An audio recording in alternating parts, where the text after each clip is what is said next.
हम कंप्रेस करें, स्ट्रेच करने से और कंप्रेस करने से दोनों केस में बेसिकली हो एक ही चीज रही है कि इंटरमॉलिक्यूलर डिस्टेंस वेरी कर रहा है, कि दो मॉलिक्यूल्स के बीच में जो डिस्टेंस है वो बढ़ जाएगा अगर मैं स्ट्रेच करूंगा, और दो मॉलिक्यूल्स के बीच में डिस्टेंस है वो कम हो जाएगा अगर मैं कंप्रेस करूंगा। दोनों केसेस में जो इंटरमॉलिक्यूलर पोटेंशियल एनर्जी है वो बढ़ती है। फिजिक्स में एक जनरल प्रिंसिपल होता है कि किसी भी चीज की potential energy system tends to have its minimum value. मतलब जैसे मैंने इस पेन को मैंने कहा कि मैंने छोड़ा, एक तो मैं फोर्स से एक्सप्लेन कर सकता है नीचे गया बिकॉज नीचे जाने इस पर फोर्स डाउनवर्ड लग रही थी। दूसरा मैं कह सकता है नीचे गिरा बिकॉज नीचे जाने से इसकी पोटेंशियल एनर्जी कम हो जाती है। तो हम कहते हैं कि अगर हम किसी भी चीज को स्ट्रेच करें या कंप्रेस करें, स्ट्रेच या कंप्रेस करने से उसकी पोटेंशियल एनर्जी बढ़ती है।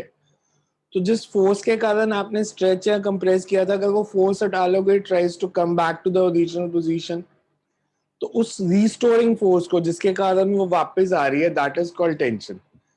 हमें अभी इस चैप्टर में जो याद रखना है, अब जब फ्री बॉडी डायग्राम बनाओगे, फ्री बॉडी डायग्राम कौन से डायग्राम से जिसमें हम कौन सी फोर्सेस मार्क करेंगे, जो बॉडी ने एग्जर्ट की है, जो बॉडी पर एक्ट कर रही है, जो बॉडी की एक्ट कर रही है, पर जो बॉडी पे एक्ट कर रही है वो फोर्सेस मार्क करेंगे। तो जब स्ट्रिंग लगी होगी बॉडी के साथ, अब स्ट्रिंग भी मार्क कर लोगे। मतलब आपके ऐसे केस आएंगे जहां पे body is attached with a string, एक आधा मैंने न्यूमेरिकल उसमें दिया था जिसमें स्ट्रिंग अटैच्ड होती है बॉडीज के साथ, तो वो कॉन्स्ट्रेंट के थे, मतलब उसमें से रिलेशन निकालना था, मैं एक्सेलरेशन की वैल्यू नहीं निकालनी थी। बॉडी पे जब फ्री बॉडी डायग्राम बनाओगे, जितनी स्ट्रिंग्स लगी हैं सब ड्रॉ कर लो, and always remember that tension always acts away from the body. Tension always acts away from the body. मतलब इसका मतलब क्या हुआ कि मान लो मेरे पास ऐसे दो बॉडीज हैं, से एक ये बॉडी है, ये दूसरी बॉडी है, इसको मैंने फोर्स एक्सर्ट की कोई एफ, इनके बीच में ये स्ट्रिंग है, से मास m1, ये मास m2। तो जब आपने m1 और m2 का डायग्राम बनाना है, तो m2 के डायग्राम में बॉडी के साथ स्ट्रिंग भी बनाएंगे कि ये स्ट्रिंग अटैच्ड है। सिमिलरली जब हम m1 का डायग्राम बनाएंगे तो m1 के साथ भी स्ट्रिंग बनाएंगे जिधर अटैच्ड है। जब इस स्ट्रिंग में टेंशन मार्क करनी है, you always mark tension away from the body. मतलब दो एरो हो सकते थे, टेंशन यहाँ तो इस डायरेक्शन में हो सकती है या इसमें, तो हमने अवे वाली डायरेक्शन मार्क करनी है। सिमिलरली इसमें tension acts away from the body, towards the body कभी एरो नहीं आएगा, tension always acts away from the body. दूसरी चीज जो आपको याद रखनी है, इनिशियली जब हम न्यूमेरिकल्स करेंगे, हम स्ट्रिंग को हमेशा मानेंगे मासलेस, इनएक्सटेंसिबल, फ्रिक्शनलेस।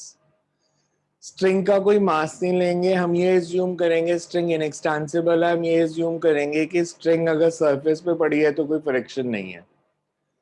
अगर ये प्रॉपर्टीज सेटिस्फाई होती हैं, अगर आपको दिया two bodies are connected by massless string, inextensible कई बार वो नहीं भी लिखते, वो एज्यूम्ड ही होता है, two bodies are connected by massless string, इसका बेनिफिट ये मिलेगा कि पूरी स्ट्रिंग में सेम टेंशन होगी, डायरेक्शन अलग अलग होगी। जैसे मैंने कहा कि इसका मैं डायग्राम बनाऊंगा तो मैं टेंशन को इधर मार्क करूंगा, इसका डायग्राम बनाऊंगा तो टेंशन डिफरेंट डायरेक्शन में मार्क करूंगा। बट अगर ये स्ट्रिंग मासलेस है तो टेंशन का मैग्नीट्यूड सेम होगा इस पूरी स्ट्रिंग में। सो अगर हमारे पास, जैसे सिमिलरली अगर मैं कोई और भी केस लूं, जैसे एटवुड्स मशीन ले लूं, एटवुड्स मशीन इज, हम नॉर्मल इसको बोलते हैं सिंगल पुली सिस्टम को, ये दो बॉडीज अटैच्ड है, m1 m2, इस स्ट्रिंग में टेंशन है, इसमें भी टेंशन है, दोनों में टेंशन की डायरेक्शन अपवर्ड्स होगी, डाउनवर्ड्स होगी, या एक में अपवर्ड एक में डाउनवर्ड? पहले सर एक में अपवर्ड एक में अपवर्ड एक में tension downward. Always acts away from the body, upward away from the body. Downward हो सकती है किसी में भी, मैं किसी में भी अगर डाउनवर्ड मार्क कर दूंगा तो ये टुवर्ड्स द बॉडी है या अवे फ्रॉम द बॉडी है? ये तो टुवर्ड्स बॉडी एरो डाल दिया. Tension always acts away from the body. रट लो इसको. सो इसमें भी टेंशन इस डायरेक्शन में, इसमें भी टेंशन इस डायरेक्शन में. अगर ये मासलेस स्ट्रिंग है तो फायदा ये है कि इस पूरी स्ट्रिंग, मतलब यहां से लेके इधर तक ये एक ही स्ट्रिंग है, तो दोनों से टेंशन का मैग्नीट्यूड सेम ले सकते हो. अगर वही स्ट्रिंग का मास दे दिया तो फिर आप इन दोनों जगह पे टी नहीं ले सकते. एक को T1 लेना पड़ेगा, एक को T2 लेना पड़ेगा. सो स्ट्रिंग अगर मासलेस है, अभी शुरू में मासलेस ही चलाएंगे एक दो दिन. एक न्यूमेरिकल हम कर लेंगे कि मास है तो कैसे बदलेगा, बट नॉर्मली जितने न्यूमेरिकल्स करेंगे उसमें हम मासलेस ही लेके चलेंगे. तो टेंशन पूरी स्ट्रिंग में हम सेम लेंगे. तो tension is basically restoring force and it always acts away from the body. रह जाएगा याद ये कंसेप्ट. फिर इसका रीजन है कोई कि अवे फ्रॉम बॉडी. रीजन बहुत सिंपल है यार. समझ ले दो बॉडीज है, मैं अगर इसको खींचूंगा ऐसे पकड़ के छोड़ूंगा तो दोनों इनवर्ट जाएंगी या आउटवर्ड जाएंगी. तो फिर tension acts away from body होगी तभी इनवर्ट जाएंगी ना, अगर ये वाले एरो होंगे. ओके. एक एरो बाहर की तरफ होता तो एक बाहर ना चली जाती. रिस्टोर करना है, खींचा तो वापस लेके आना है. तो tension always acts away from the body, इसलिए वो रूल कह रहा हूं कि रट लो उसको. अब इसके बेस पे हम जो क्वेश्चंस करते हैं they are referred as connected bodies. Connected bodies दो तरह से कनेक्ट हो सकती हैं. एक आपने स्ट्रिंग के साथ कनेक्ट किया, दूसरा एक दूसरे से वैसे ही जुड़ के पड़ी है कि एक ब्लॉक के साथ दूसरा ब्लॉक, दूसरे के साथ तीसरा. अभी हम शुरू करते हैं जहां पे स्ट्रिंग्स के साथ बॉडी अटैच्ड है. स्ट्रिंग्स के साथ बॉडी अटैच्ड है तो हमने उसमें एक्सेलरेशन निकालनी है, टेंशन निकालनी है. बिल्कुल बेसिक क्वेश्चन से शुरू करेंगे, धीरे धीरे लेवल वो बढ़ता जाएगा. So we say motion of connected bodies.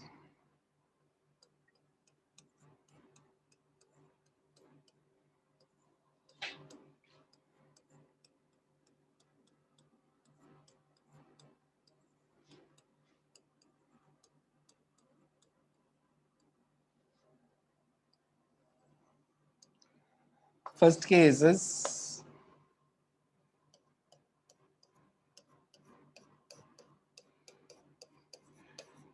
ये स्कूल एग्जाम्स के लिए सबसे ज्यादा इसी पे क्वेश्चन होते हैं. एटवुड्स मशीन.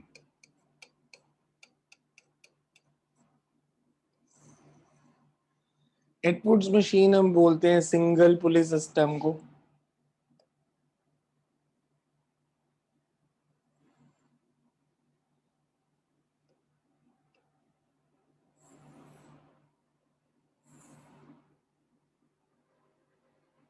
ये पुली फिक्स्ड है किसी रिजिड सपोर्ट से.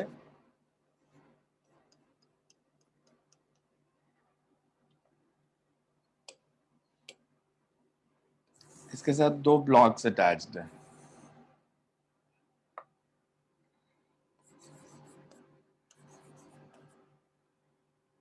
कुछ assumption ले सकते हो आप. मान लो मैंने ले लिया M1 greater than M2. अगर M1 greater than M2 है तो M1 will move down और ये इसी एक्सेलरेशन से ऊपर आएगा. यस. हमने इसमें एक तो एक ही वैल्यू निकालनी होती है और दूसरा हमने निकालना होता है टेंशन इन द स्ट्रिंग कितनी है. दो चीजें कैलकुलेट करनी होती है. स्कूल एग्जाम के लिए ये सिर्फ स्कूल में आते हैं इतने सिंपल क्वेश्चन. तो पहले तो हम फ्री बॉडी डायग्राम बनाते हैं. फ्री बॉडी डायग्राम मतलब M1 और M2 का अलग अलग डायग्राम बना लेते हैं. से मेरे पास M1 है, ये M2 है. M1 पे कौन कौन सी फोर्स लग रही है ये बताओ. M1 के साथ भी स्ट्रिंग अटैच्ड है. ग्रेविटेशनल फोर्स लग रही है. ग्रेविटेशनल फोर्स लग रही है. कितनी? सर जी. सर M1 जी. सिमिलरली इस पे भी M2 M2 जी. और फोर्स नॉर्मल रिएक्शन क्या होता है बेटा? सर वो नहीं normal reaction surface normal reaction से अब तब लगती है जब सरफेस पे बॉडी पड़ी हो. हवा में बॉडी लटक रही है उस पे नॉर्मल रिएक्शन नहीं होगी.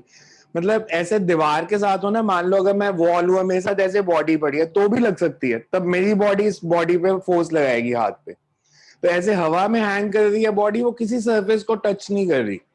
नॉर्मल रिएक्शन हमेशा कोई सरफेस लगाता है,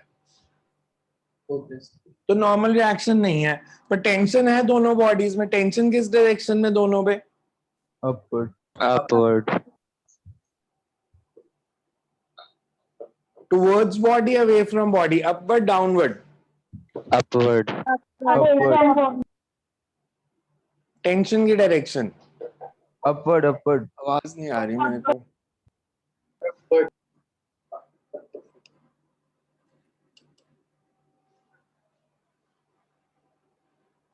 ठीक है, अब इतना समझ आया पहले सबको?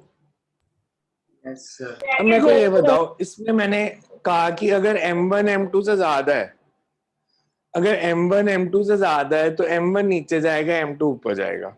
हम सिर्फ m1 पे फोकस करते हैं, m1 नीचे जाएगा, ये ऊपर जाएगा।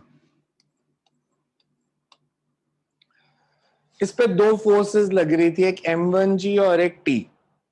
दोनों की डायरेक्शन सेम है, ऑपोजिट है? opposite, मेरे को आपकी आवाज नहीं आ रही। Let me see. Upwards.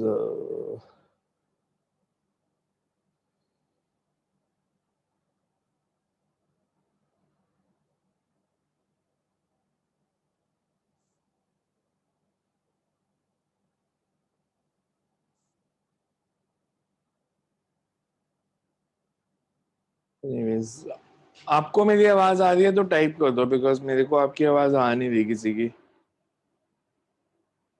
सुन रही है मेरी आवाज सबको क्लियर? Okay, Yes, sir. सो मैं ये कह रहा हूँ कि अब हमारे पास इसमें दो फोर्सेस थी, एक m1g डाउनवर्ड्स और एक t अपवर्ड्स। अगर ये बॉडी नीचे जा रही है तो ऑपोजिट डायरेक्शन है, दोनों में से कौन सी फोर्स ज्यादा होगी हमें ये देखना है। बिकॉज ये नीचे आ रही है तो ये डाउनवर्ड वाली फोर्स ज्यादा होगी, तभी ये नीचे आएगी बॉडी। तो m1g t से ज्यादा है। सिमिलरली अगर ये बॉडी ऊपर जा रही है तो इसमें t अपवर्ड्स थी, m2g डाउनवर्ड्स थी। अगर ये ऊपर जाएगी तो मतलब t m2g से बड़ा है।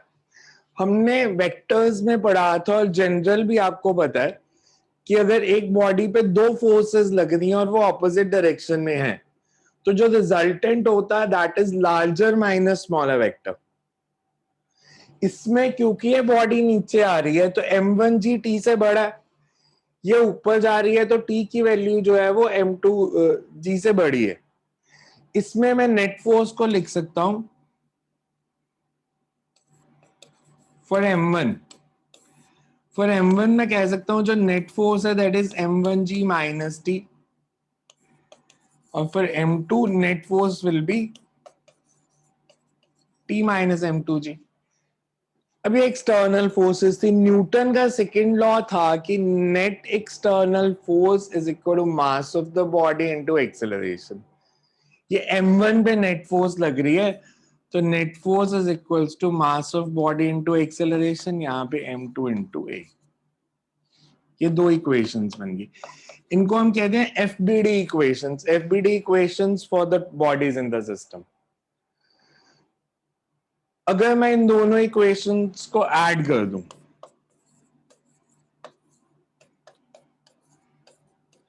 इन दोनों को ऐड करूंगा तो ये माइनस टी, ये प्लस टी कैंसिल हो जाएगा।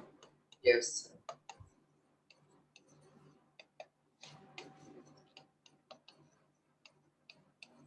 तो you get A is equals to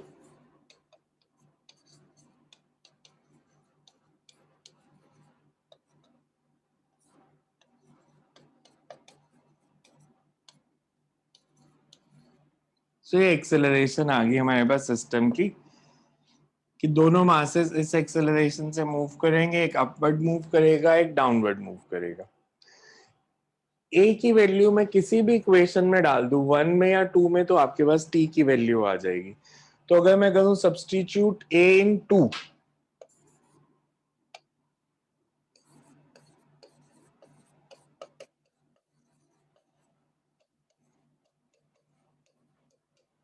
second equation है मेरे पास t is equals to m2 into g plus ए।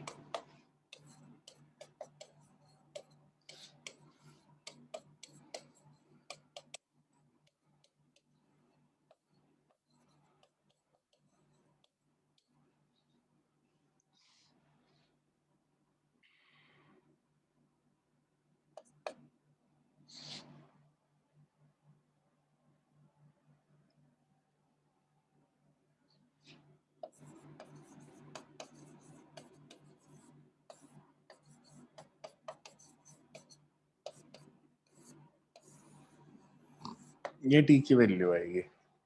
देखो पहले समझ में आ रहा है कैसे किया है सारा। मैंने इसमें लिया पहले कि एक एजम्पशन के साथ ले रहा हूं मैं, अगर M2 बड़ा होता तो मैं कहता है M2 नीचे जाएगा M1 ऊपर जाएगा। मैंने शुरू में एज्यूम किया कि M1 M2 से बड़ा है, दोनों का फ्री बॉडी डायग्राम बनाया बिकॉज M1 नीचे आ रहा था, मतलब डाउनवर्ड फोर्स अपवर्ड फोर्स से ज्यादा है, ये ऊपर जा रहा है तो अपवर्ड फोर्स डाउनवर्ड फोर्स से ज्यादा है। इधर नेट फोर्स होगी T माइनस M2G, इधर M1G माइनस T। T इसमें इंटरनल फोर्स है या एक्सटर्नल फोर्स है? External. Internal. T। Internal. मैं कनेक्ट करके दोबारा करूँ ऐसे, मेरे को आपकी आवाज नहीं सुनती। लेट मी सी अगर कुछ हो सकता है तो, because I can't hear you। T external है, सो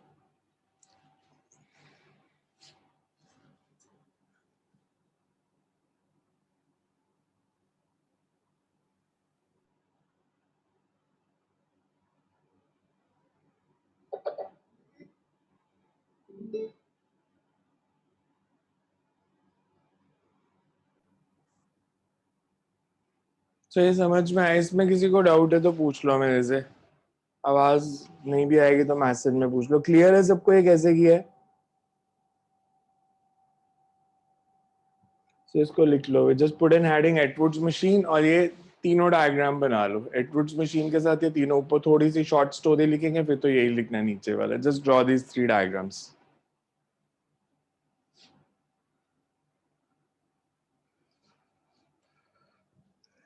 और ये सबसे सिंपल केस होता है हमारा। जो सीबीएसई का सिलेबस है उसमें सिर्फ यही एक सिलेबस में है एटवुड्स मशीन। बाकी अब हम जो आगे केसेस करेंगे वो बोर्ड में जनरली नहीं पूछते, बट न्यूमेरिकल्स में कई बार खास करके एपीजे एमजीएन इन स्कूल्स में पूछ भी सकते हैं, बिकॉज एमजीएन तो काफी पूछता है।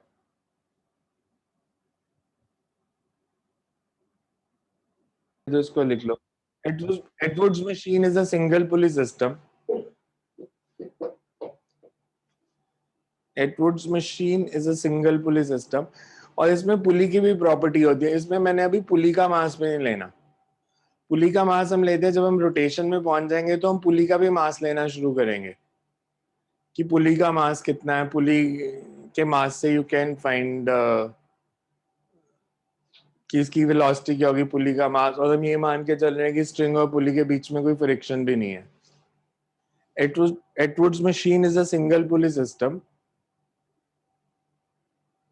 in which two masses m1 and m2 are connected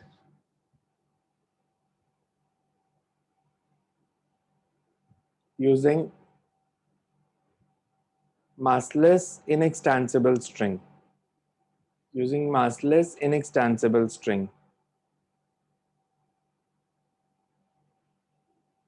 We also assume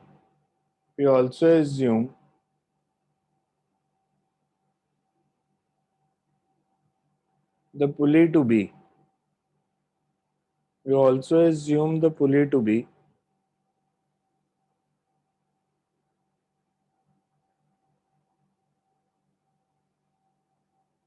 massless and frictionless. If m1 is greater than m2,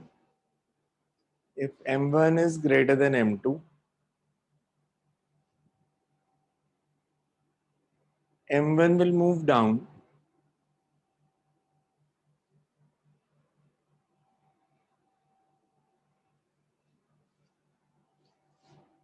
with certain acceleration a, and m2 moves up with same acceleration.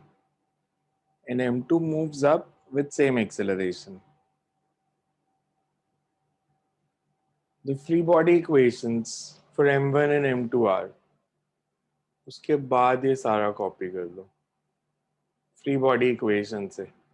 Start कॉपिंग from this. Free body equations for m1 and m2 are,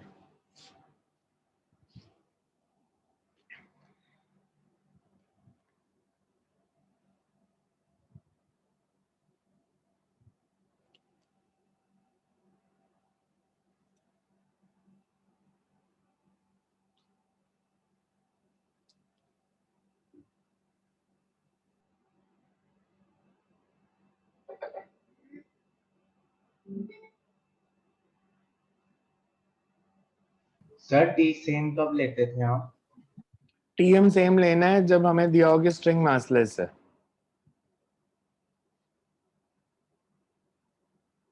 तो यहाँ पे massless ही लिया अभी हमने string को। अगर string का मास दिया होगा फिर पूरी स्ट्रिंग में सेम टेंशन नहीं होगी।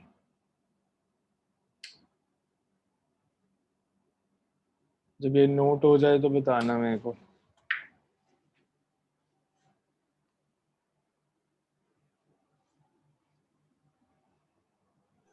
तो हाँ जी, तो अगर स्ट्रिंग का मास दिया भी है तो वो तो सेम मटेरियल की बनी है, ओवरऑल स्ट्रिंग का मास भी सेम होगा, तो उसका टेंशन सेम नहीं होना चाहिए, तो हम डिफरेंट फिर मास में क्यों ले गए हैं? बिकॉज स्ट्रिंग का मास होगा तो नहीं होगी। मैं अभी बताता हूँ एक न्यूमेरिकल करके। अभी इसका एक ऑल्टरनेट मेथड करना है, फिर मैं आपको दिखाता हूँ कि अगर स्ट्रिंग का मास होता है तो टेंशन सेम क्यों नहीं होती है। मैथमेटिकली प्रूव कर देंगे कि स्ट्रिंग के हर पॉइंट पे अलग टेंशन होगी अगर स्ट्रिंग का मास है तो। एंड सर इसमें हमने एज्यूम किए कि जो स्ट्रिंग है वो इनएक्सटेंसिबल है, तो फिर उसका टेंशन कैसे आएगा? टेंशन तो रिकवरिंग मतलब फोर्स है ना। इनएक्सटेंसिबल का मतलब होता है फिजिक्स में जब हम कहते हैं ना इनफाइनाइट, जीरो, इनएक्सटेंसिबल। इनएक्सटेंसिबल का मतलब होता है as compare to length of the string, change in length is negligibly small. Okay sir. ऐसे तो फिजिक्स में कभी इन्फिनिटी भी नहीं होता, फिजिक्स में कभी जीरो भी नहीं होता। सो हम वो assumptions के साथ कहते हैं कि इनएक्सटेंसिबल मींस जो चेंज आ रहा है वो बहुत ही कम है।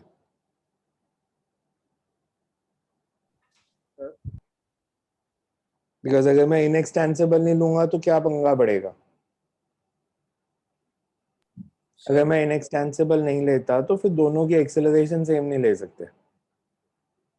अब सोचो अगर यहाँ पे स्ट्रिंग की जगह स्प्रिंग लगा होता तो अब दोनों की एक्सेलरेशन सेम नहीं ले सकते थे फिर। Okay sir. सर हाँ जी, सर फिर टेंशन एक्सटर्नल फोर्स है इंटरनल फोर्स है? Internal. Okay sir. Internal forces से कैंसिल आउट होती हैं, इसीलिए टी कैंसिल हो गया क्योंकि वो इंटरनल था। एक्सेलरेशन कभी भी एक्सटर्नल पे डिपेंड नहीं करेगी। कर लिया नोट ये सबने? अब इसको Yes, देखो, sir. 1 मिनट किया या नहीं किया? सर, 1 मिनट रुक लो। अरे यार कॉपी तो जल्दी करना सीखो, पेपर में नकल मारनी होगी आप तो टाइम लगा दोगे। और आप में से कुछ लोग असाइनमेंट करते हैं तो गूगल से सॉल्यूशन देख के भेज रहे हैं, मेरे को पता चल जाता है। बिकॉज आप में से 2 स्टूडेंट्स ने कल के असाइनमेंट में प्रिंसिपल ऑफ वर्चुअल वर्क लगाया और मेरे को पता है आपको वर्चुअल वर्क का प्रिंसिपल नहीं आता। नेट से कॉपी करके सॉल्यूशन भेज दिया मेरे को, उसमें ऐसा प्रिंसिपल लगाया जो अगले यूनिट का है।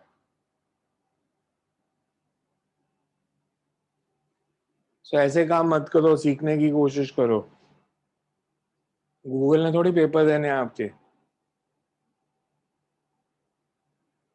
चलो कर दूं चेंज इसको, स्क्रीन को। Yes, sir. Yes Yes. Sir. इसी क्वेश्चन को देखते हैं, पर मैं अब इसमें सोचता हूँ कि अगर मैं कुछ ऑल्टरनेट सोचना चाहूँ कि मेरे को ऐसे फोर्सेस के साथ डायग्राम्स बना बना के अगर मान लो नहीं करना, तो मैं यही डायग्राम दोबारा बनाता हूँ। और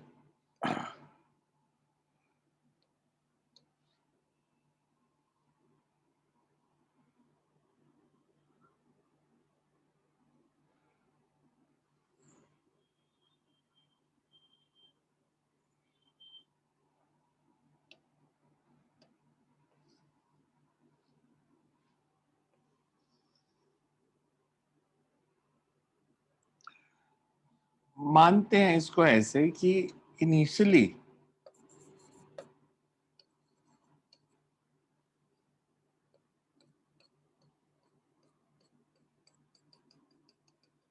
ऐसे सोचो, इनिशियली ये दोनों इस लेवल पे थे। m1 का मास ज्यादा था m2 से,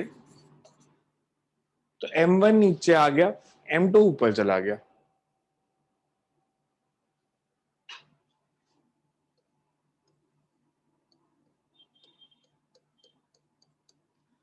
ये मान लेता हूं कि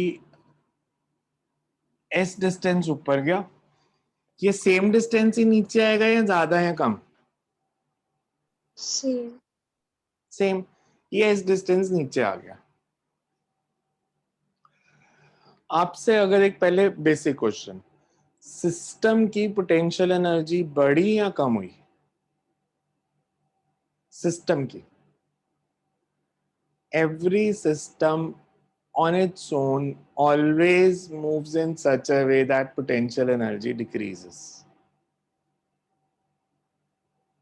सिस्टम की पोटेंशियल एनर्जी कम ही होगी। अगर मैं अलग अलग पूछता, M1 की पोटेंशियल एनर्जी कम हुई या बढ़ी? M1 की कम हुई।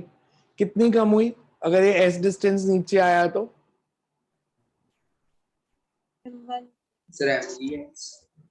मतलब मैं अगर इसको मान लूं कि यहाँ पे 0 थी, तो यहाँ पे इसकी पोटेंशियल एनर्जी कितनी हो गई? M1GS minus M1GS। और इसकी कितनी हो गई?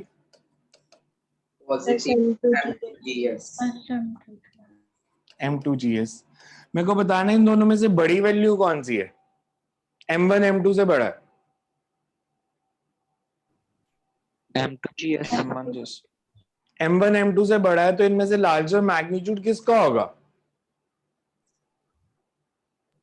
साइन M1GS तो ये बता रहा है ना, बड़ा या कम? मैग्नीट्यूड बड़ा होगा। मान लो ये अगर -12 है तो ये 10 है, तो नेट बढ़ी या कम हुई? कम हो गई, तो पोटेंशियल एनर्जी कम हो गई। अब जो पोटेंशियल एनर्जी कम हुई थी वो कहां गई? टोटल एनर्जी तो कंजर्व्ड है। तो अगर मैं बोलूं ये ब्लॉक अब मूव कर रहा है वेलोसिटी v से डाउनवर्ड्स, तो ये v से अपवर्ड मूव करेगा। यही होगा ना, दोनों की सेम स्पीड होगी क्योंकि एक ही स्ट्रिंग से कनेक्टेड है। तो एक अगर v से नीचे जाएगा, एक v से ऊपर जाएगा। इनिशियली यहां से छोड़ा था तब दोनों रेस्ट पे थे, जब मैंने छोड़ा था तो दोनों रेस्ट पे थे। अब एक ऊपर जा रहा है v से, एक नीचे आ रहा है v से। सिस्टम की टोटल एनर्जी कंजर्व्ड रहनी चाहिए। Yes sir. इनिशियल एनर्जी अगर 0 है तो फाइनल भी 0 होनी चाहिए। इसकी फाइनल एनर्जी कितनी होगी? Sir half mv² half m1v² minus m1gs और दूसरे की हो गई हाफ mv² plus m2gs। ठीक है। Yes sir. तो मैं इसको ऐसे लिख सकता हूं, half m1 plus m2 into v²।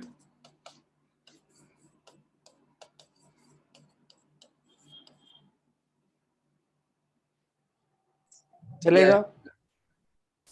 v² कितना आ गया?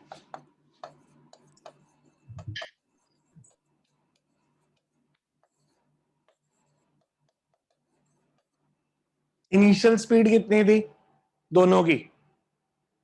0 0। एक्सेलरेशन है, डिस्टेंस कितना ट्रैवल किया? s। तो v² को मैं लिख सकता हूँ 2as। u 0 है तो yes sir. Yes v² minus u² is equal to 2as होता है ना। तो कैंसिल कौन कौन सी टर्म हुई? 2 कैंसिल हो गया, s कैंसिल हो गया, a कितना आ गया? m1 minus m2g by m1 plus m2। Energy से भी हो जाना था ये, बिना फोर्सेस मार्क किए। मैं वर्क पर एनर्जी को हमेशा बहुत स्ट्रॉन्ग टूल मानता हूँ फिजिक्स में। ये बहुत सारे क्वेश्चंस को आसान बनाएगा आपके।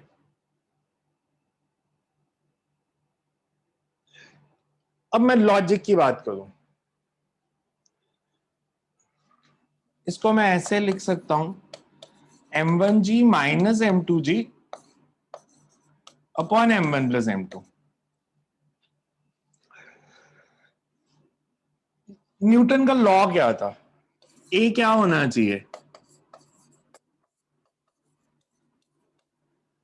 Force upon mass. Net external force upon mass. इसमें एक बॉडी मूव कर रही है या दो कर रही हैं? तो दोनों कर रही हैं। तो टोटल मास कितना हो गया? M1 plus M2। तो मेरे पास डिनोमिनेटर तो आ गया m1 प्लस m2।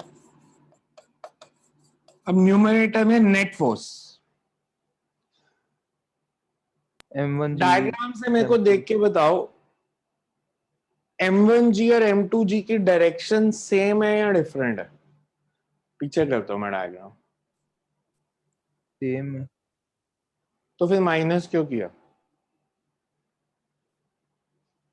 फिजिक्स में जो सब दिखता है वो हमेशा सही नहीं होता, दिमाग भी लगाना पड़ेगा। M1G और M2G की डायरेक्शन ऑपोजिट है।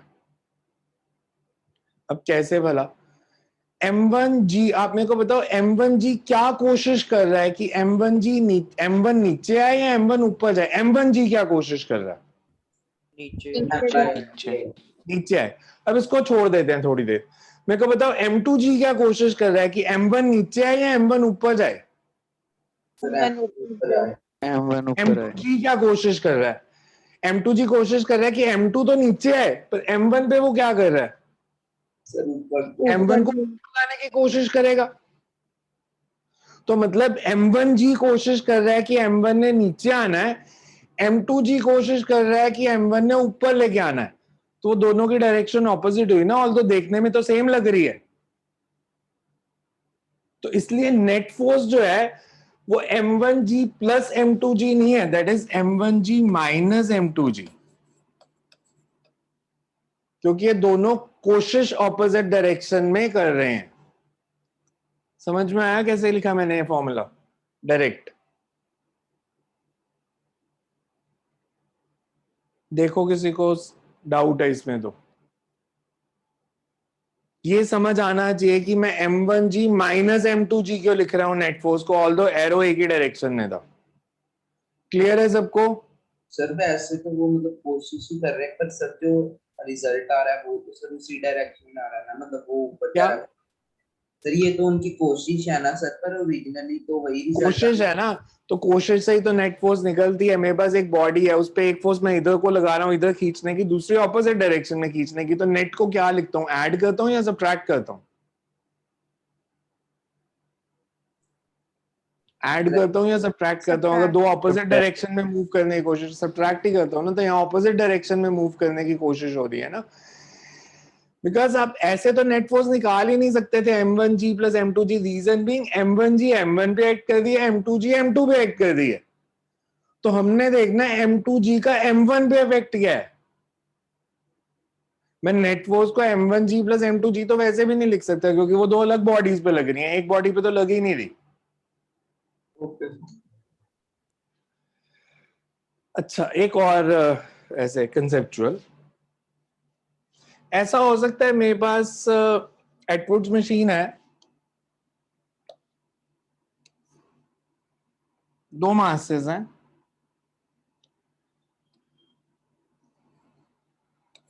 रेस्ट पे हैं,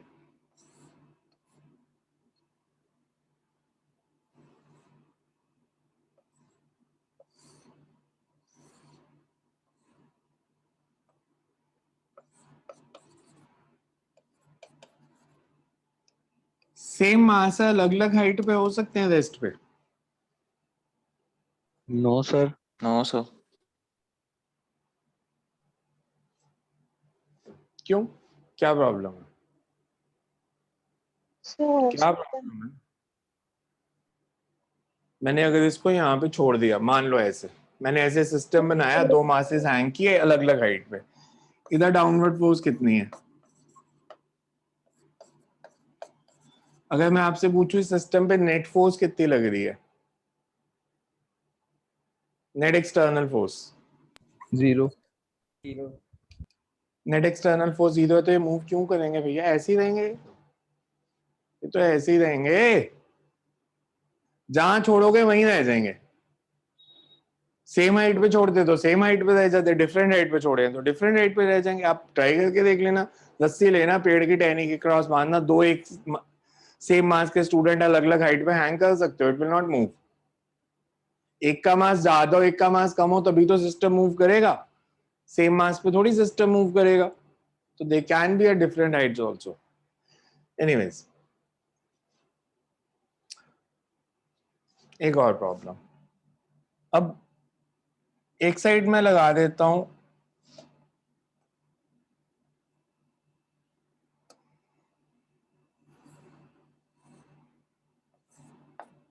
यहाँ पे एक बंदर है जिसका मास mkg है। अब बंदर लिविंग ऑब्जेक्ट होता है, ये मिरर है, इसका मास भी mkg है। इधर दोनों नॉन लिविंग थे, बॉक्सेस हैंग किए थे, या बंदर है। बंदर की हाइट कम है, मिरर की हाइट ज्यादा है। बंदर मिरर में अपनी शक्ल देख सकता है ऊपर नीचे मूव करके किसी तरह। ये बंदर ने अपनी शक्ल देखनी है मिरर में, देख सकता है?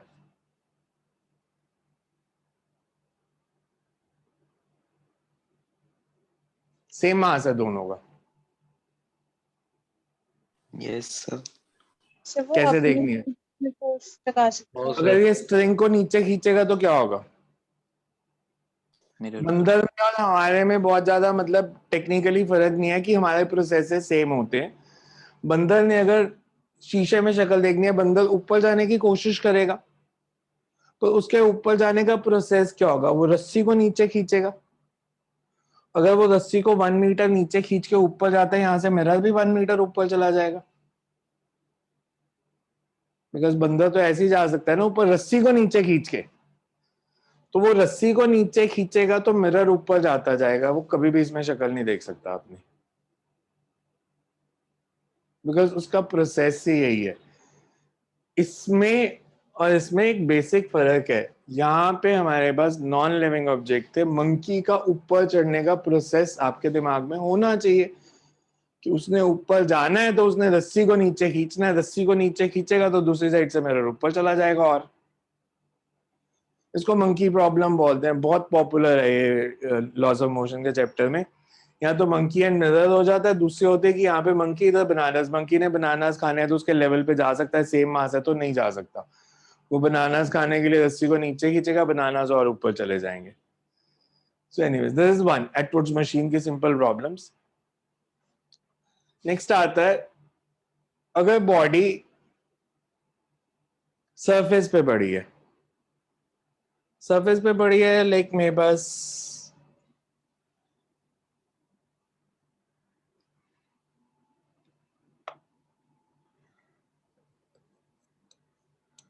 इसमें दो केस आएंगे, body placed on horizontal surface, और दूसरे में मैं कर दूंगा bodies placed on horizontal surface.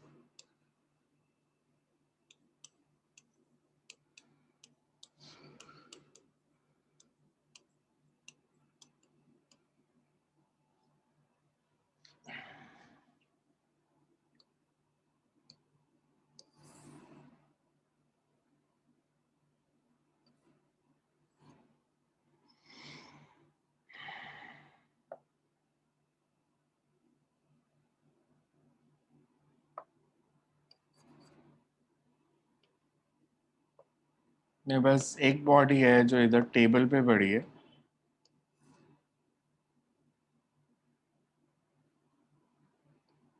इसके साथ एक स्ट्रिंग अटैच्ड है,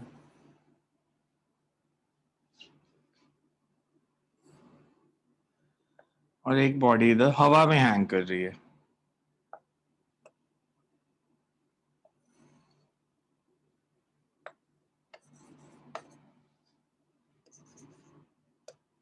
अगेन सेम assumption, कोई फ्रिक्शन नहीं है, स्ट्रिंग मासलेस है, इनएक्सटेंसिबल है, वो स्टैंडर्ड assumptions चालू हैं। हमने निकालना है एक्सेलरेशन क्या होगी और टेंशन इन द स्ट्रिंग क्या होगी। टेंशन इन द स्ट्रिंग और एक्सेलरेशन।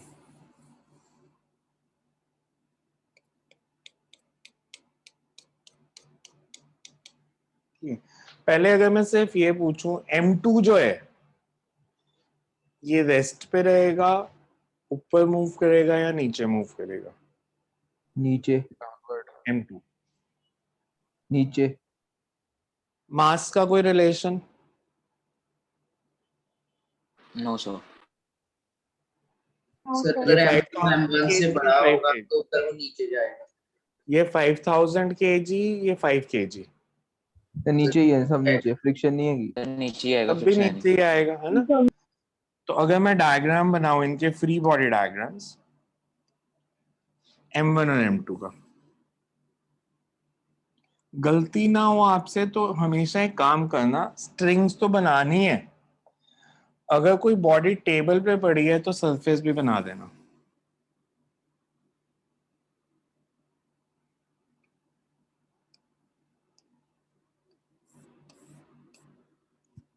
कि हमारे पास है M1 जो है ये टेबल पे पड़ा है, M2 हैंग कर रहा है, ये स्ट्रिंग इधर है, M2 के ऊपर स्ट्रिंग है, इसके राइट साइड पे स्ट्रिंग है, ये स्ट्रिंग बना दी। अभी मैंने फोर्सेस मार्क नहीं की, सिर्फ डायग्राम बनाया है, स्ट्रिंग और टेबल बनाया है। इस पे फोर्सेस मार्क करें तो M2 M2G downwards, tension away from the body, upward downward upwards, upwards। इसमें tension right side left side, right side, right side, away from the body। इस पे बाकी forces the normal reaction M1G, और जो table ने reaction force लगाई, M1 की बात करूं, ऊपर नीचे जा सकता है? No, sir. No, sir. नहीं जा सकता। मतलब ये दोनों तो हमेशा इक्वल होंगे। M1G ज्यादा होता तो नीचे आता, नॉर्मल रिएक्शन ज्यादा होता तो ऊपर जाता, ये नहीं जा रहा कहीं भी। मतलब ये दोनों फोर्सेस इक्वल हैं, वर्टिकल डायरेक्शन में कोई फोर्स नहीं लग रही। हॉरिजॉन्टल डायरेक्शन में M1 पे कितनी फोर्सेस हैं? 1 tension एक ही फोर्स है बस, तो जिधर लगेगी उधर ही जाएगा। इस पे एक ही फोर्स है, अगर इधर लग रही है तो इसने इधर ही जाना है फिर। अब ये अगर राइट साइड पे जाएगा तो ये downward downwards नीचे आएगा। ये नीचे आ रहा है, मतलब M2G ज्यादा या T ज्यादा? M2 M2 M2G, इस पे नेट फोर्स कितनी हो गई? M2G M2 minus minus T M2G equals to minus T M2A। हाँ और इस पे FBD अगर मैं M1 की लिखूं, free body equation for M1, T is equals to M1A। इस पे एक ही फोर्स लग रही थी तो force is mass into acceleration. FBD for M2 that would be M2G minus T। ये ठीक है, इक्वेशंस देखो, इसमें किसी को डाउट लिखना मत, अभी ऊपर थोड़ी सी स्टोरी लिखनी होती है, हमेशा शॉर्ट में ही लिखाऊंगा बट लिखनी होती है। क्लियर है सबको दोनों equations? yes sir. yes sir, add करने दो, हमेशा ऐड करनी होती है इक्वेशंस, ऐड करें ताकि इंटरनल फोर्सेस कैंसिल हो जाएं। एडिंग 1 एंड 2, ये T है माइनस T कैंसिल हो गया, तो राइट साइड पे क्या बचा? M1 प्लस M2 है और लेफ्ट साइड पे M2G, तो A इज इक्वल्स टू, ये एक्सेलरेशन आ गई। इसकी वैल्यू हम किसी एक इक्वेशन में पुट कर देंगे तो T आ जाएगा, यहाँ पुट कर देते हैं फर्स्ट में, सब्स्टिट्यूट 3 in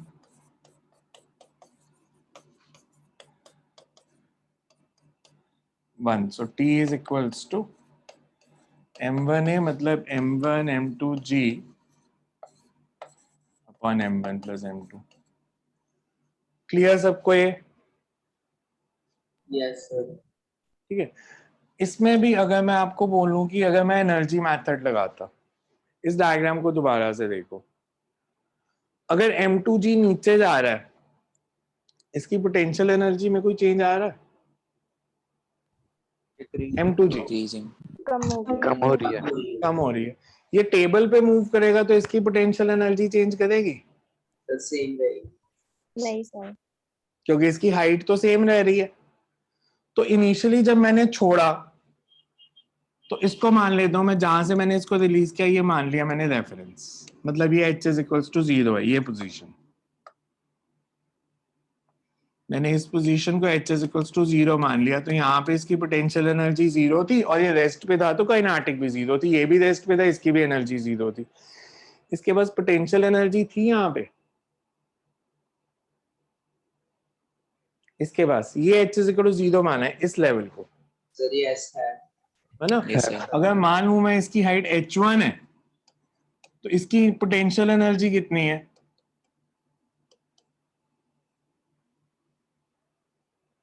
फाइनल भी यही है या फाइनल डिफरेंट है? Same. Same. तो कोई फर्क नहीं पड़ता मैं क्या लेता। अब एनर्जी कंजर्वेशन लगाते हैं। इनिशियली सिर्फ M1 के पास पोटेंशियल एनर्जी है, M2 के पास कोई नहीं है, दोनों बॉडीज रेस्ट पे हैं, दोनों की काइनेटिक भी 0 है। फाइनली M1 की पोटेंशियल एनर्जी तो सेम रही, प्लस M1 के पास काइनेटिक एनर्जी आ गई कुछ।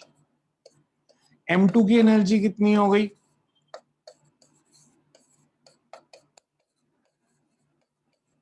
ये देखो, ये इक्वेशन समझ आ रही है? Yes. ये कैंसिल, तो इसका कोई फायदा नहीं था, ये तो चेंज हो ही नहीं रही। Half M1 plus M2 V square किसके इक्वल आया?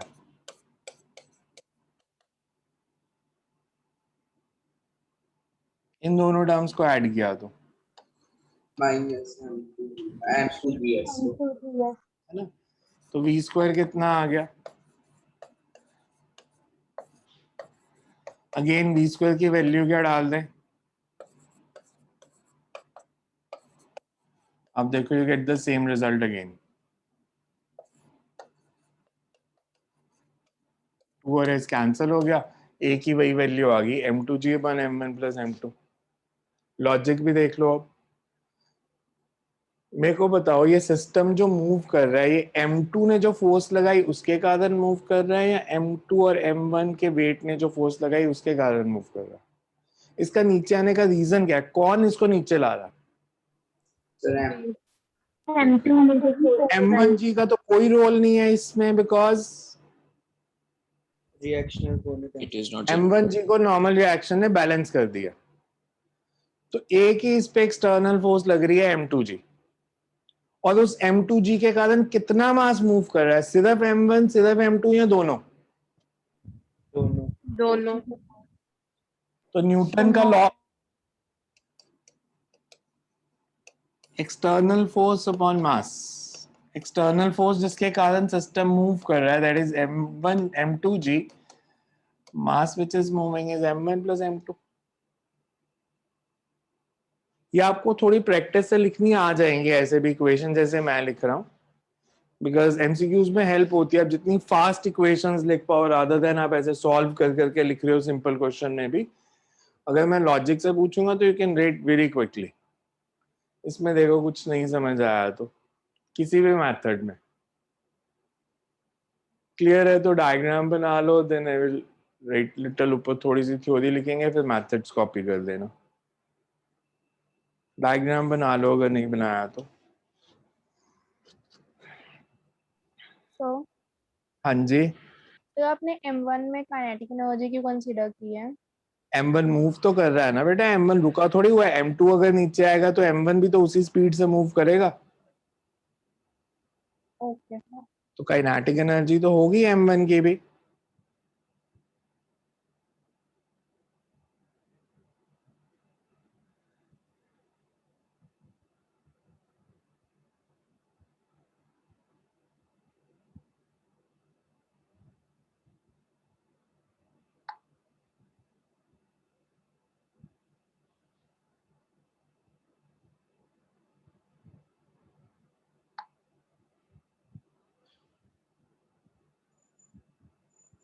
डायग्राम बन गया तो लिखो, तीनों डायग्राम बना लेना।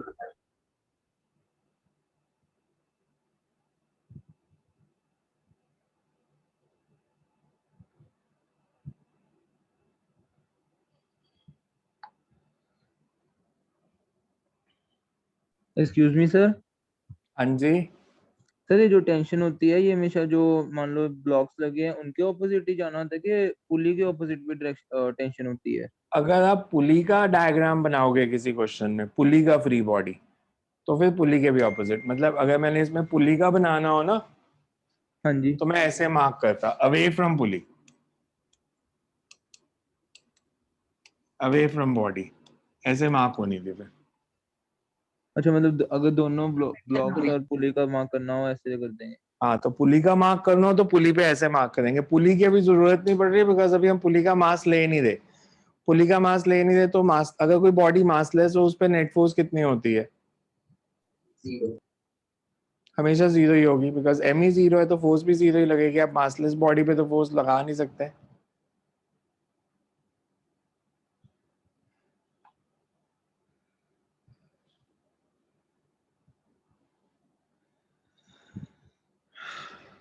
लिखे? Yes, sir. Yes, sir. Second, right. Consider a system of two bodies, M1 and M2. Consider a system of two bodies, M1 and M2. M1 placed on horizontal table and M2 hanging freely. M1 placed on horizontal table and M2 hanging freely. String is assumed to be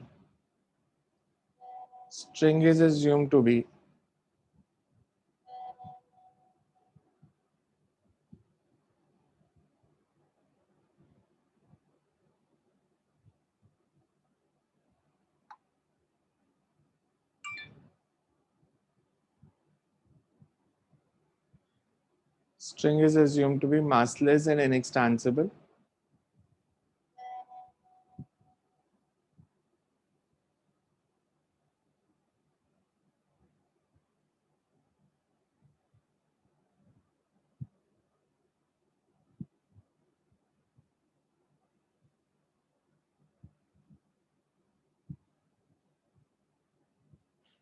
String is assumed to be massless and inextensible, and table and pulley are assumed to be frictionless. Table and pulley are assumed to be frictionless.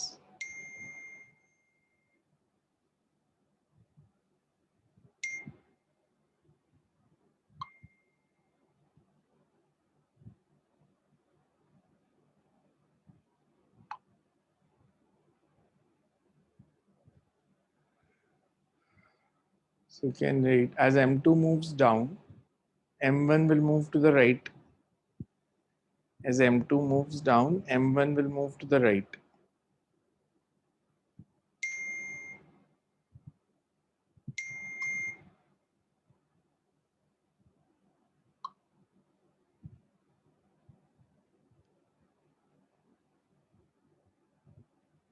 M1 will move to the right. The free body equation for M1 and M2 are, फिर ये method लिख लो। Energy method आप लिखना चाहते हो तो लिख लो, if you don't want to write तो भी चलेगा, मेरे को नहीं फर्क पड़ेगा उससे खास, but you should write this method for sure, because laws of motion का मैथड यही है।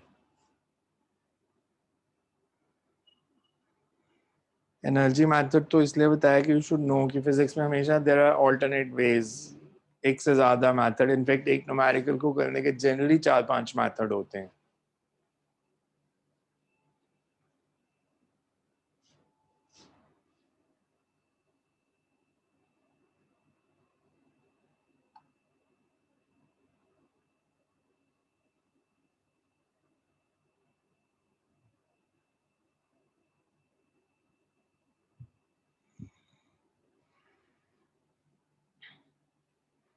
हो जाए नोट तो बताना, then will do the next case.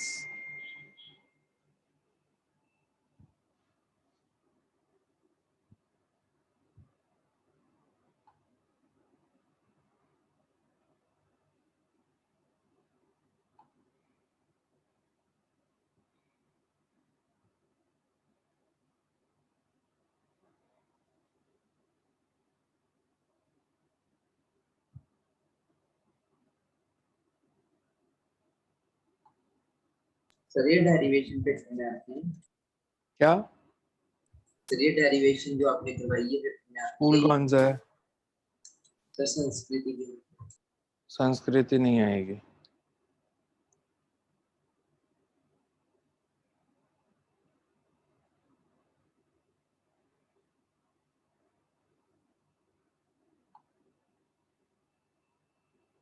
आपके स्कूल में तो कुछ कराएंगे ही नहीं, देखना लॉज ऑफ मोशन ऊपर ऊपर से निकाल देंगे, बस जितना एनसीईआरटी में दिया वही करा के खत्म कर देना उन्होंने काम।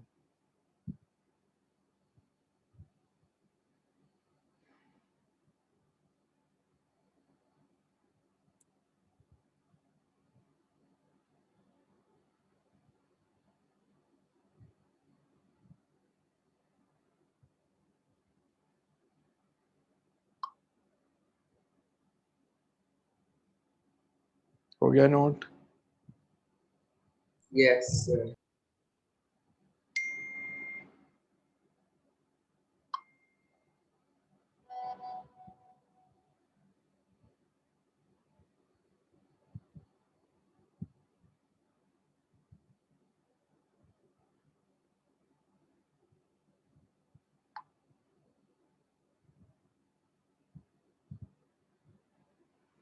So you can write next.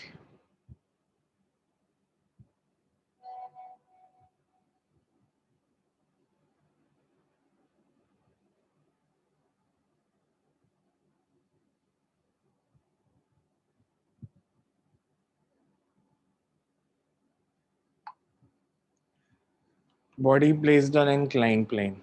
Body placed on inclined plane.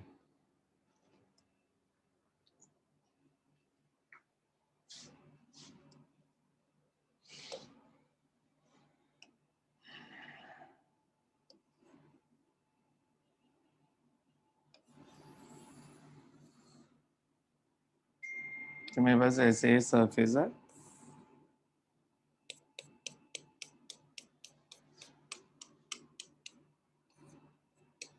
Incline plane है जिसकी इंक्लिनेशन थीटा है।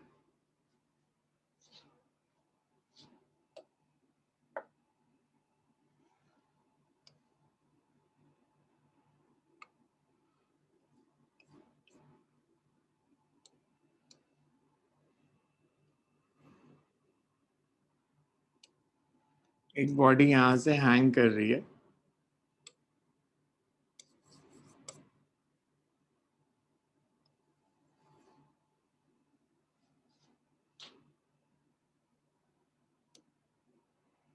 और एक बॉडी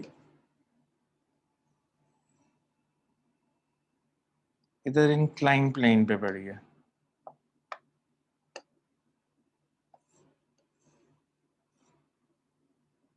M2 हमने एक्सेलरेशन बतानी है।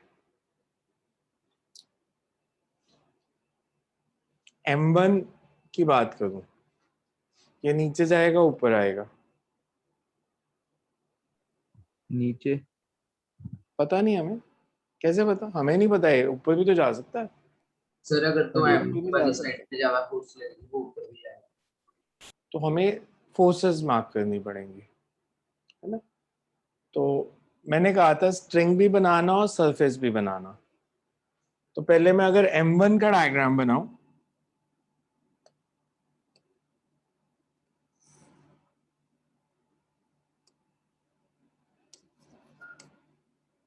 और ये स्ट्रिंग सरफेस नहीं है इसके लिए, जब मैं M2 का डायग्राम बनाऊंगा तो मैं इंक्लाइन प्लेन भी बनाऊंगा और इसके ऊपर मास रखूंगा। सर अगर M1 की कोई साइड उसको इंक्लाइन प्लेन टच तो करेगी बनाते साइड होती, टच कर रही होती तो, और इस पर ये स्ट्रिंग भी है। ठीक है, मैंने स्ट्रिंग भी बना दी और इंक्लाइंड सरफेस भी बना दिया, और ये M2 है। इस पे तो सिंपल है, दो ही फोर्सेस हैं, M1G और एक ये टेंशन अपवर्ड। ये ठीक है सबको? इसका डायग्राम मेरे को भी पता नहीं किसने ऊपर नीचे जाना, यस तो मैं एक्सेलरेशन की डायरेक्शन मार्क नहीं कर रहा अभी। दो ही फोर्सेस हैं, M1G और T। इस पे टेंशन किस डायरेक्शन में? वही अपवर्ड्स, अपवर्ड को उसके ऑपोजिट ही कर दो। है ना, अपवर्ड्स। इस पे और कौन सी फोर्सेस हैं? सर M1G नीचे सर M1G कहाँ से आ गया? M2G, सर वो M2G का उसके कंपोनेंट बनाने पड़ेगा। है ना? मेरे को बताओ इस M2 पे नॉर्मल रिएक्शन किस डायरेक्शन में? नॉर्मल मतलब परपेंडिकुलर, नॉर्मल रिएक्शन मतलब परपेंडिकुलर टू द सरफेस। इस पे जो नॉर्मल रिएक्शन एक्ट करेगा ये सरफेस के परपेंडिकुलर लगेगा, R2। M2G के दो कंपोनेंट्स, एक इस डायरेक्शन में और एक इस डायरेक्शन में। अगर ये एंगल थीटा है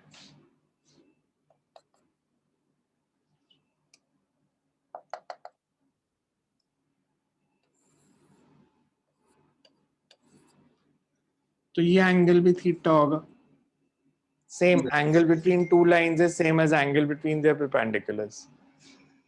दो components बन गए, जिस side angle है that should be cos theta और ये sin, theta है ना? अब R2 ऐसे मूव, M2 जो है ऐसे ऊपर नीचे तो मूव नहीं कर सकता, yes sir मतलब ये दोनों इक्वल है, yes sir R2 और M2G cos theta. M2G sin theta क्या कोशिश कर रहा है? M2G sin थीटा की M1 किधर मूव करे? M2G sin थीटा क्या कोशिश कर रहा है? M1 किधर मूव करे? Upward. upwards. अपवर्ड्स। और M1G कोशिश कर रहा है कि वो नीचे आए। yes sir तो इन दोनों में से जो बड़ा होगा उस डायरेक्शन में मूव करेगी बॉडी। yes sir तो अगर मैं कहता हूं कि M1G जो है वो M2G sin थीटा से बड़ा है, तो ये बॉडी नीचे आएगी और ये ऊपर जाएगी। अगर M2G sin थीटा बड़ा होता तो ये नीचे आती और ये ऊपर जाती। तो मैंने ये एक assumption ले ली फिर से, बिकॉज हमें M1 M2 नहीं दिए। तो M1G बड़ा है तो ये नीचे और ये ऊपर। इसकी फ्री बॉडी इक्वेशन क्या बनी? दोनों में से कौन सी फोर्स बड़ी है? M1G. तो नेट फोर्स कितनी? M1G minus 2. M1G. M1G minus T and that should be equals to M1A. M1A M1A। इसमें एक तो बन गई R2 is equal to M2G cos theta, balanced है ये ऊपर जा रहा है तो T ज्यादा या M2G sin थीटा ज्यादा? Is a T तो net force T minus minus M2G. T minus M2G sin theta is equal to M2A M2A। ठीक, सो FBD for M1, M1 की फ्री बॉडी इक्वेशन लिखूंगा तो that is M1G minus T is equals to M1A। FBD for M2, T minus M2G sin theta is equals to M2A। Next step क्या होना चाहिए? हमेशा internal force को cancel करना है तो एडिंग 1 and 2, T कैंसिल हो जाएगा, M1G minus M2G sin थीटा। नेट फोर्स आ गई है, net external force. A comes out to be M1G minus M2G sin theta upon M1 plus M2। देखो क्लियर है सबको? किसी को डाउट इसमें? मैं और स्लो कर सकता हूँ, बट डाउट मत रखना, बिकॉज मैं धीरे धीरे फिर लेवल बढ़ाना शुरू करता हूँ, फिर मुश्किल आती है। इसलिए जहां पे डाउट है वहां पे पूछो। क्लियर है सबको? तो नोट कर लो। अब स्टोरीज में भी वही है, इंक्लाइन प्लेन, फ्रिक्शनलेस वगैरह, so you can just note it down. समझ में आ गया ना सबको क्या है ये? Yes. Note this down. हाँ जी, सर हम हमेशा ऐड क्यों करते हैं? बिकॉज अगर हमेशा देखोगे ना इंटरनल फोर्सेस का साइन ऑपोजिट आ रहा होता है, इधर माइनस टी इधर प्लस टी, तो ऐड करने से कैंसिल हो जाते हैं।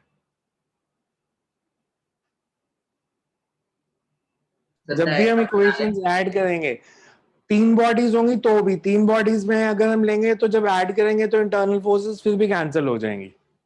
मैं भी इसके बाद तीन बॉडीज वाला केस करा देता हूँ, एक सिंपल, जहाँ पे दो नहीं है तीन बॉडीज हैं एक दूसरे से अटैच्ड। ये नोट कर लो पहले। So, हाँ जी, सर अगर M2 बड़ा होता तो रिजल्ट में कोई डिफरेंस आता कि वो भी तब भी सेम रहता? M2 से नहीं फर्क पड़ेगा, M2G sin थीटा से फर्क पड़ेगा, वो बड़ा है या छोटा। तो अगर M2G sin थीटा बड़ा होगा तो M1G minus M2G sin theta जो लिखा है उसकी जगह आ जाएगा M2G sin theta minus M1G। Okay sir.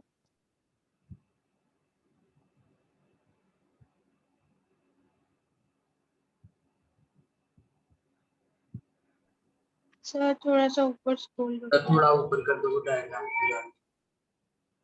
मतलब डायग्राम वाला साइड देखनी है या लास्ट में देखना रिजल्ट? डायग्राम। डायग्राम छोटा करूं दिख जाएगा? दिख रहा है ऐसे पढ़ा जा रहा है? Yes. Yes. sir.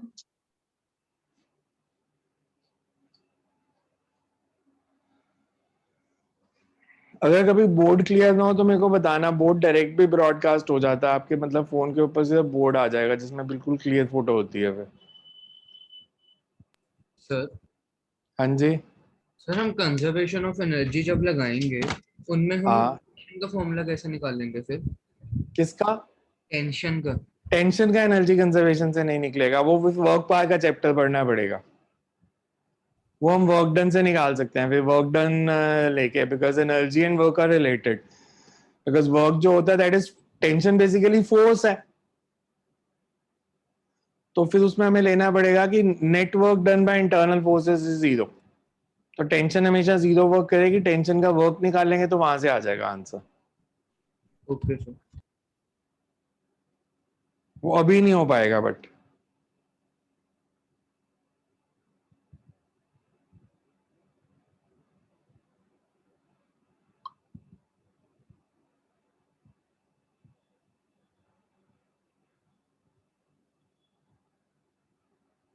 So,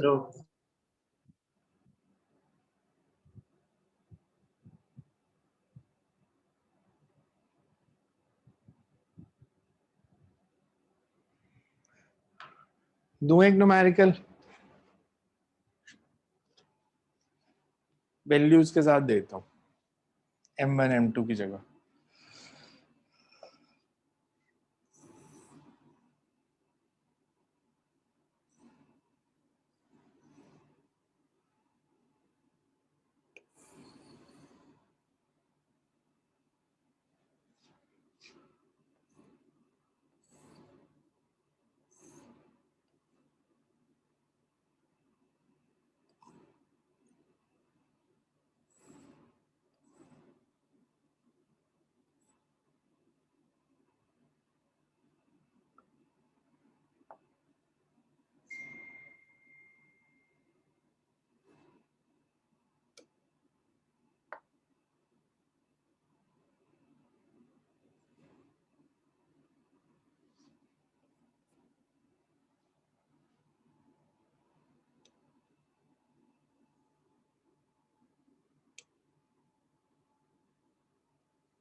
five kg, 3 kg and 2 kg.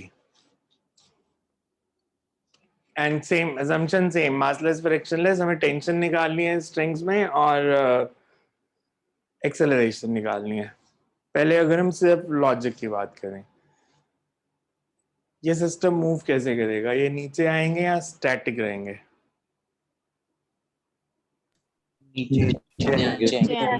नीचे आएंगे क्योंकि फ्रिक्शन लेस से कुछ भी होगा इसको नीचे तो आना ही है।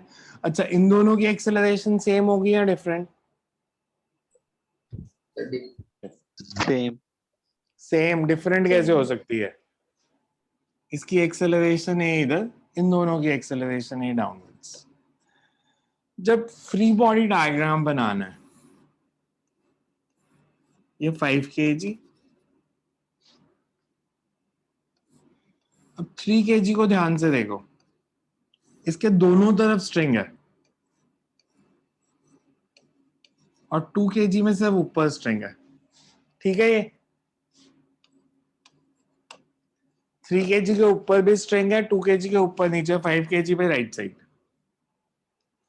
इसमें एक स्ट्रिंग यूज हो रही है या दो यूज हो रही है?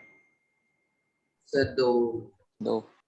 एक कनेक्ट कर दिया 5 kg को और 3 kg को, और एक 3 kg और 2 kg को। तो जो 5 kg और 3 kg को कनेक्ट कर दिया, इसमें टेंशन मान लेते हैं T1, और जो 3 और 2 को कनेक्ट कर रही है इसमें T2। दोनों में सेम टेंशन नहीं है क्योंकि ये दो स्ट्रिंग्स हैं, एक नहीं है, तो दोनों में अलग अलग टेंशन है।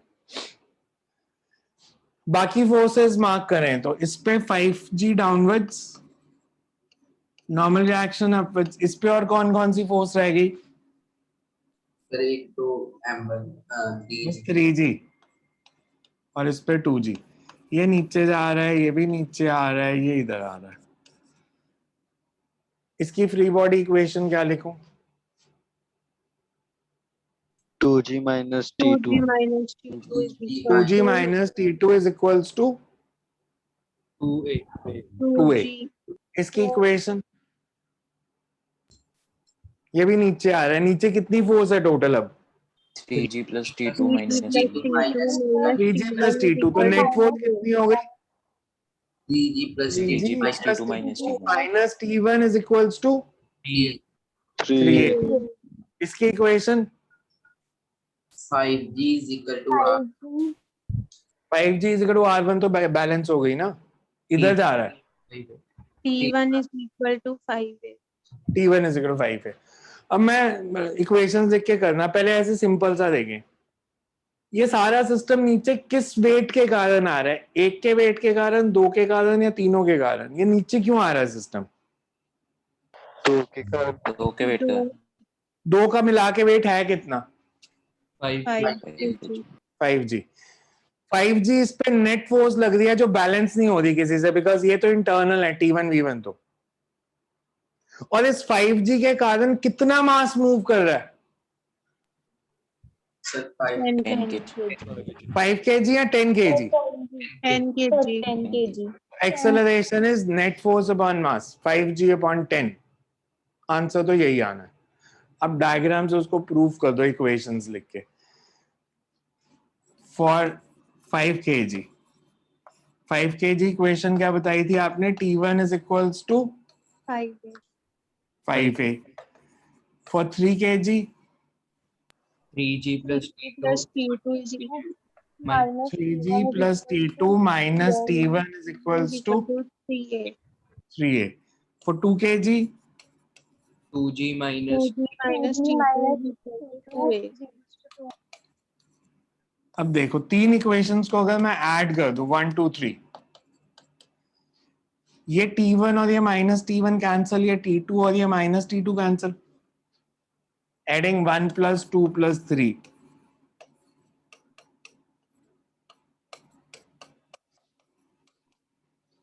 तो क्या बना? लेफ्ट साइड पे क्या बचेगा? 5g 5g is equal to 10.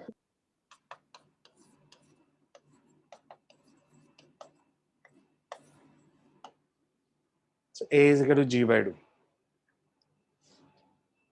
वैसे भी ये आया था net force upon mass. Clear सबको? Yes, sir. Yes, sir. Yes.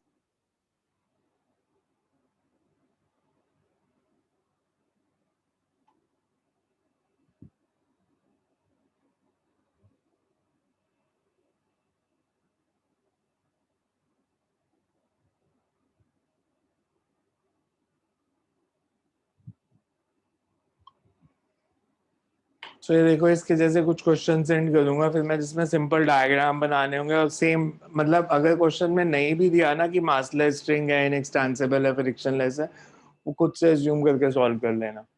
But इसके कुछ क्वेश्चन दूंगा, आई विल सेंड 7-8 क्वेश्चन जितने भी होंगे, ताकि आपकी एक प्रैक्टिस हो जाए। आज वाले को दोबारा देख लेना, इसमें कोई डाउट हो तो मेरे से कल पूछना कि आज वाले में अगर कुछ भी समझ नहीं आया तो मैं PDF शेयर कर दूंगा आपके साथ अभी क्लासेस के बाद। हाँ जी सर, जो हमने इंक्लाइंड प्लेन वाला किया था, तो उसको हमने एनर्जी के मेथड से सॉल्व करना हुआ तो कैसे करेंगे? हो जाएगा। एनर्जी उसमें निकालो, हाइट कितनी कम होगी? m1 तो नीचे आ रहा है, उसकी तो h ही कम होनी है। m1 की तो h ही कम होनी है, m1 में कोई पंगा नहीं है। m2 में आपको निकालनी पड़ेगी। ये देखो, ये अगर h डिस्टेंस नीचे आएगा तो ये h ऊपर जाएगा, ये h ऊपर जाएगा, पर इसकी हाइट h नहीं बढ़ेगी ना।